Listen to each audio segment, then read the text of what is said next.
Alright, so now leaving Childebert, we're going on to Clotaire. Now Clotaire was a brutal. He conducted many wars and he kept France, and in that he was also quite demonstrative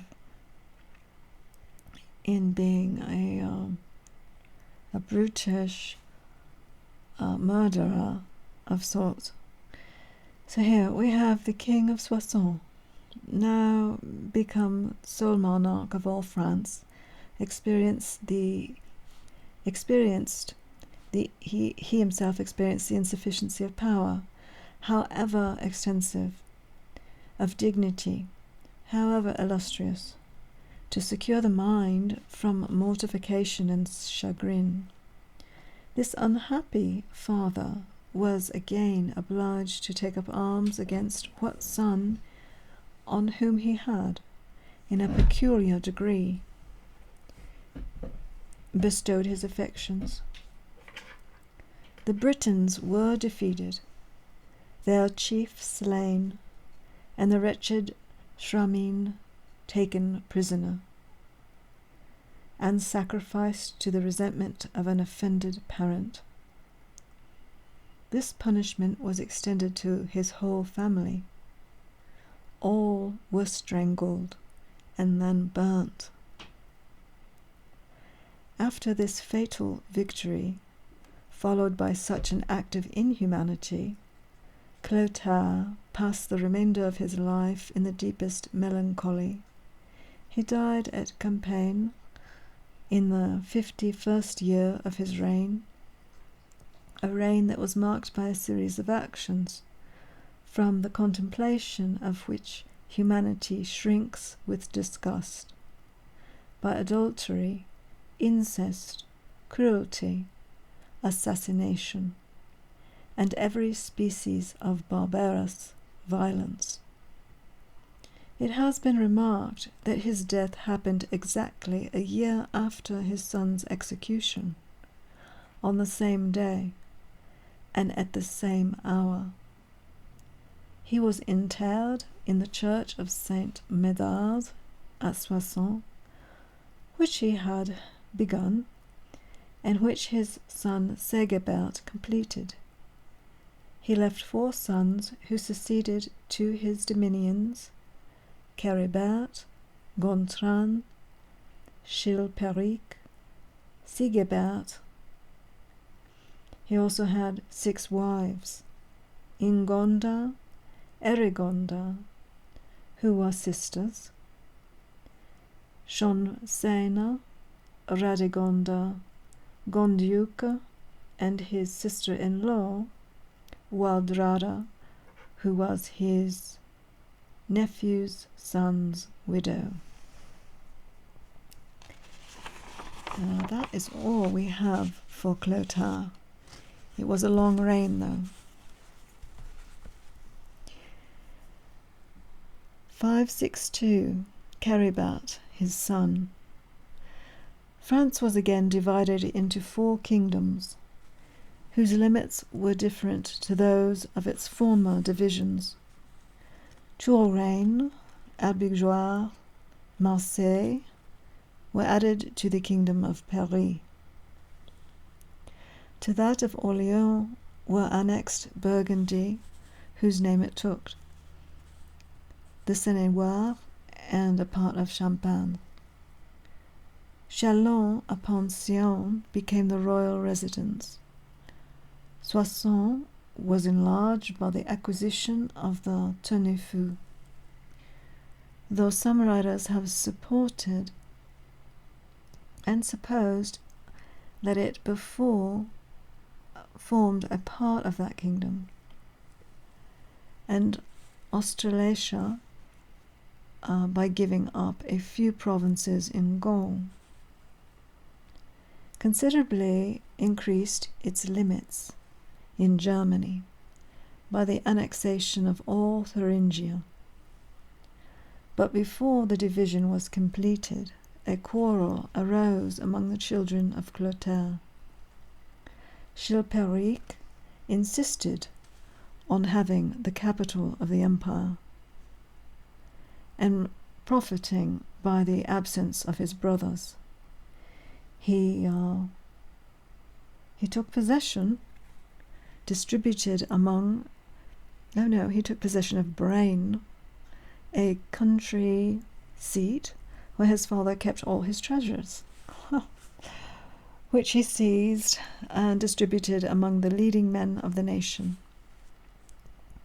Then, placing himself at their head, he repaired to Paris, where he compelled the inhabitants to acknowledge him for their sovereign.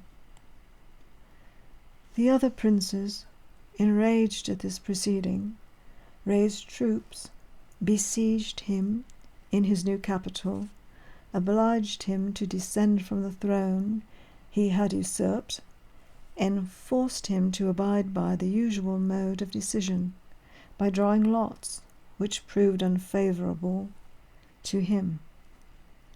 Caribert was accordingly proclaimed King of Paris, Gontran of Burgundy, Zayvra of Australasia, and Chilperic of Soissons. This contest for the succession was no sooner terminated than the King of Austrasia received intelligence that the Huns, an ancient people of Europe, European Sarmatia, and then masters of Pannonia, which from them took the name of Hungary, had made incursions into that part of his dominion which was situated beyond the Rhine. He immediately hastened to give them battle, and came up with them in Thuringia, where they had excited the people to revolt. A celebrated poet of those days remarks that this young prince placed himself foremost in the ranks, and with his battle-axe charged the enemy with a heroic intrepidity, overthrew all that came in his way, obtained a complete victory.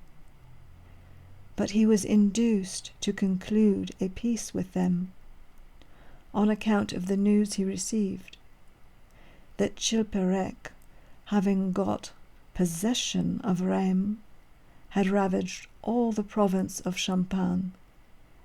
He therefore passed the Rhine with great expedition, laid siege to Soissons, which he took, made his nephew Theodobert prisoner, then overcame his brother in a pitched battle, and afterwards, through the mediation of Caribert and Gontran, restored him his dominions and son.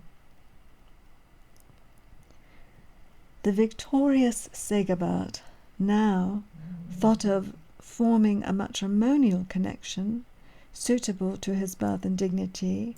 With this view, he fixed his eyes on Brunehaut, a daughter of Athanagildus, king of the Visigoth, who passed for the most accomplished princess of the age. The ambassador whom he sent to ask her hand was Gogo, mayor of the palace.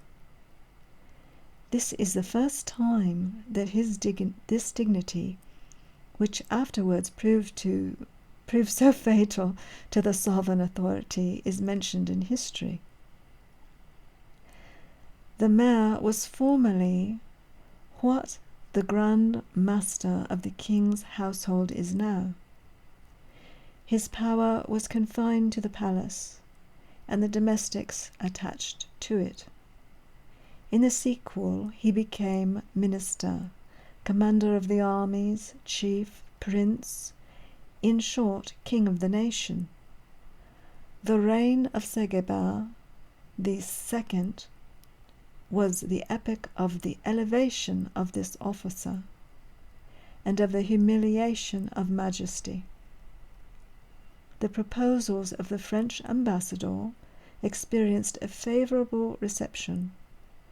The new queen accordingly arrived at Metz, amidst the acclamations of the people, and the marriage was celebrated with all possible magnificence.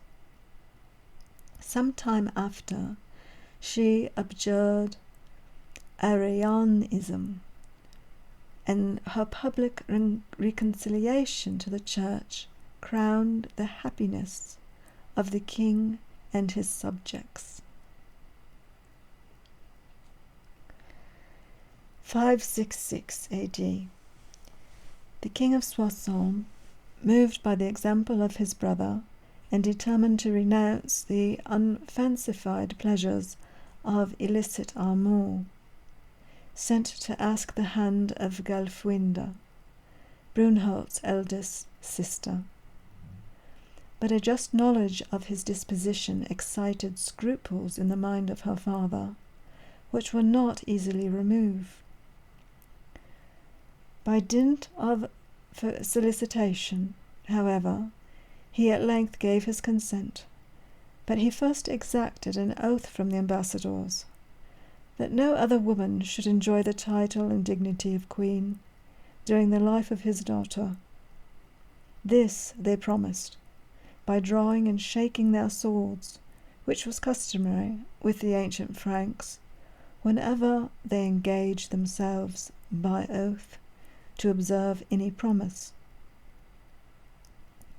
The new queen set out from Toledo, loaded with riches, and arrived at Rouen in a round car of solid silver.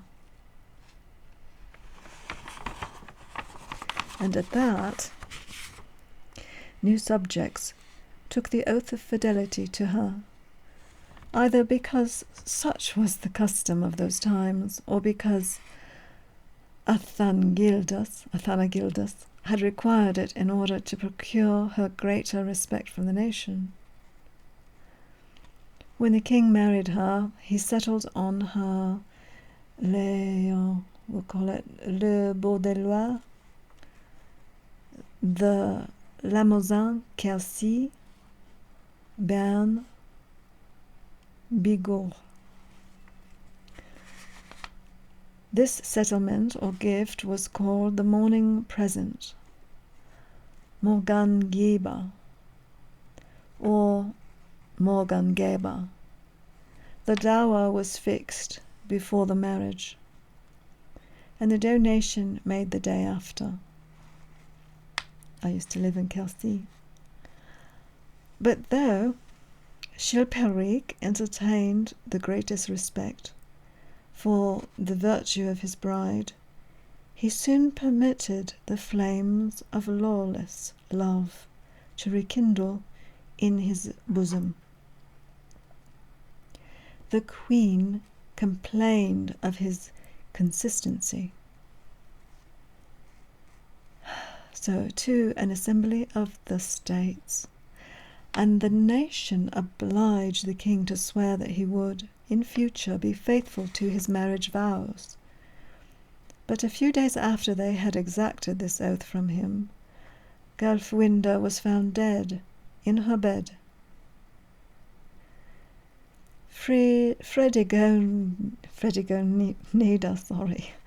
Fredigonida, a woman of great beauty, but who was still more vicious than handsome, was suspected of her death. Fredigonida. And when she was seen to occupy the place and the throne of her rival, those suspicions were converted into certainty. These alliances, so degrading to majesty, were but too common in the family of Clotaire. Caribert repudiated Ingoberga to marry the daughter of an artisan, and was afterwards obliged to give place to her own sister Marco Vesa, who had taken the veil.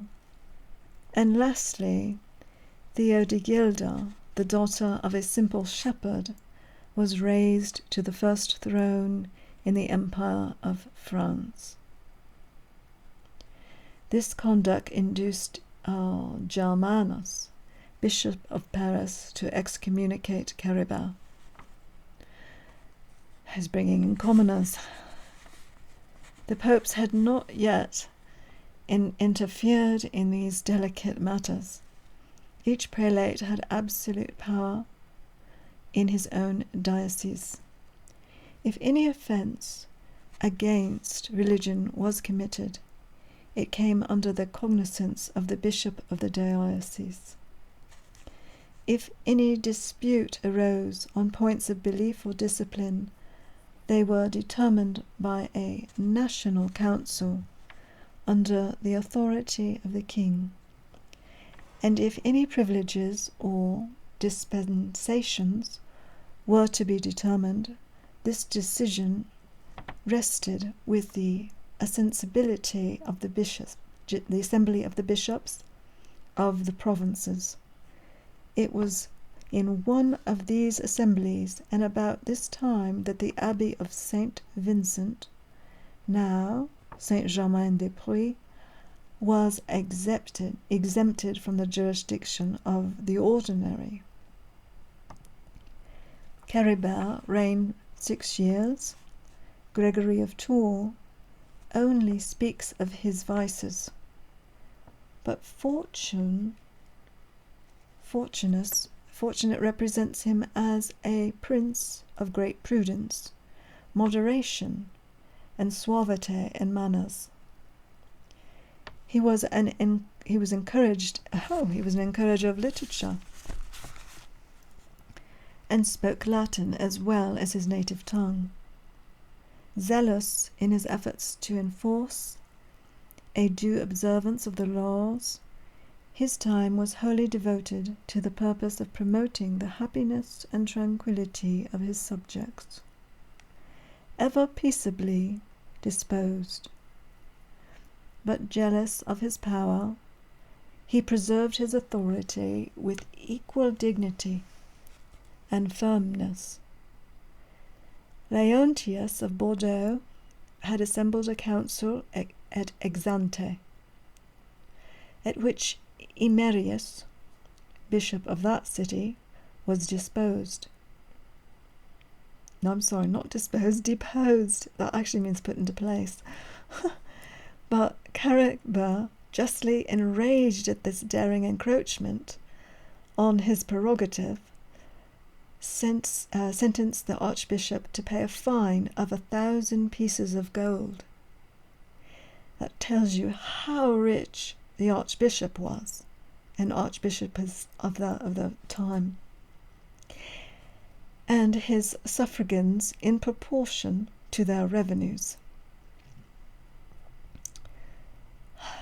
Right, so this prince only left 3 daughters: Bertha, who was married to Ethelbert, King of Kent, but Fladia and Crodelda, who took the veil, the first at Tours, the second at Poitiers. His dominions were divided between his brothers, each of whom was anxious to have possession of Paris.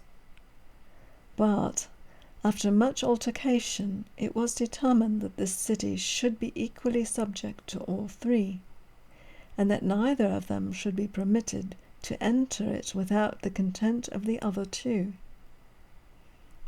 They confirmed this agreement by an oath, and in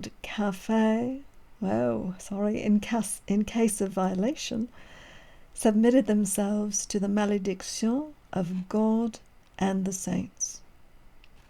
So here now they're already sensing that these brothers are going to fight to the death over claiming all of France and using Paris as their main capital.